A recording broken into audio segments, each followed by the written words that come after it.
Full Moon sale ಬೆಳಗ್ಗೆ 9 ಗಂಟೆಯಿಂದ ರಾತ್ರಿ 12 ಗಂಟೆವರೆಗೆ ಆಗಸ್ಟ್ 28 ಒಂದು ದಿನಕ್ಕೆ ಮಾತ್ರ.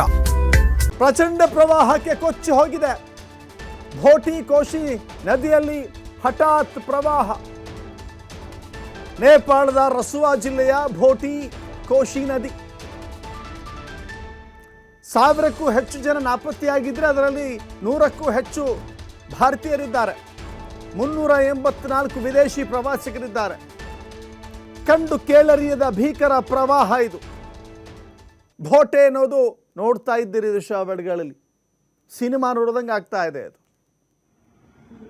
ಯಾವುದೋ ಒಂದು ಹಾಲಿವುಡ್ ಮೂವಿ ನೋಡ್ತೀವಲ್ಲ ಆ ರೀತಿ ಅನ್ನಿಸ್ತಾ ಇದೆ. ಹಾಲಿವುಡ್ ಮೂವಿನಲ್ಲಿ ಗ್ರಾಫಿಕ್ಸ್ ಮಾಡಲಾಗಿರುತ್ತೆ, ಇದು ನೈಜ ದೃಶ್ಯಗಳು. ಹೆಮ್ಮಾರಿಯಂತೆ ಬಂದಂಥ ಪ್ರವಾಹ, ರಾಕ್ಷಸ ರೂಪದಿಂದ ಬಂದಂಥ ಪ್ರವಾಹ ಅಷ್ಟು ಜನರನ್ನು ಆ ಪೋಷಣೆ ತೆಗೆದುಕೊಳ್ಳುತ್ತೆ.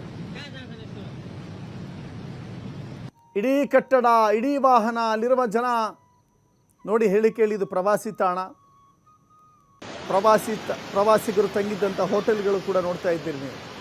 ಬಹುತೇಕರು ಏನು ಮಾಡ್ತಾರೆ, ಪ್ರವಾಸಕ್ಕೆ ಹೋದಂಥವರು ಲೇಕ್ ವೀವ್ ಅಂದರೆ ಒಂದು ಕೆರೆ ಕಾಣುವ ರೀತಿಯಲ್ಲಿ ಹೋಟೆಲ್ ಕಟ್ಟಿರ್ತಾರೆ, ಅಥವಾ ಒಂದು ರಿವರ್ ವೀವ್, ರಿವರ್ ರೀಟ್ ಆ ಥರ ಹೆಸರುಗಳು ಇಟ್ಟಿರ್ತಾರೆ ಸುಂದರವಾಗಿ.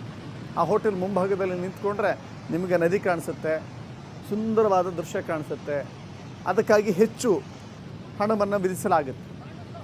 ಅಂಥ ಹೋಟೆಲ್ಗಳಲ್ಲಿ ತಂಗಿದ್ದಂಥವರು ಕೂಡ ತಮಗರಿವಿಲ್ಲದೇನೆ ನೀರಿನಲ್ಲಿ ಕೊಚ್ಚಿ ಹೋಗಿದ್ದಾರೆ. ತಮ್ಗೆ ಗೊತ್ತೇ ಇಲ್ಲ ಇಂಥದ್ದೊಂದು ಬ್ರಹ್ಮ ರಾಕ್ಷಸ ಬರುತ್ತೆ, ರಾಕ್ಷಸಿ ರೌದ್ರ ನರ್ತನವನ್ನು ಮಾಡುತ್ತೆ, ನಮ್ಮನ್ನು ಕೊಚ್ಚಿಕೊಂಡು ಹೋಗುತ್ತೆ ಜೀವಂತವಾಗಿ ಅಂತ.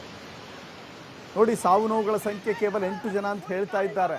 ಬಟ್ ಈ ಭೀಕರ ಪ್ರವಾಹವನ್ನು ನೋಡ್ತಾ ಇದ್ದರೆ ಅದು 8ಕ್ಕೆ ನಿಲ್ಲುವಂಥ ರೀತಿಯಲ್ಲಿ ಕಾಣಿಸ್ತಾ ಇಲ್ಲ.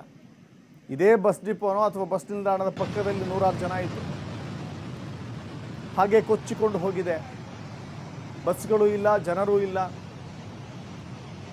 ಅತಿ ಎತ್ತರದ ಬೃಹದಾಕಾರದ ಕಟ್ಟಡಗಳೇ ನೆಲಸಮವಾಗವಾಗ ಈ ಹುಲು ಮಾನವ ರಕ್ಷಣೆಯ ಪಡೆದುಕೊಳ್ಳುವಾದರೂ ಹೇಗೆ? ಖಂಡಿತ ಇಲ್ಲ. ಸೊ ಹೀಗಾಗಿ ಸಾವಿರಾರು ಜನ ನಾಪತ್ತೆಯಾಗಿದ್ದಾರೆ. ಏನಾಗಿದೆಯೋ, ಎಷ್ಟು ಸಾವು ನೋವಾಗುತ್ತೋ ಖಂಡಿತ ನೇಪಾಳ ಚೇತರಿಸಿಕೊಳ್ಳೋಕೆ ಪರದಾಡ್ತಾ ಇದೆ.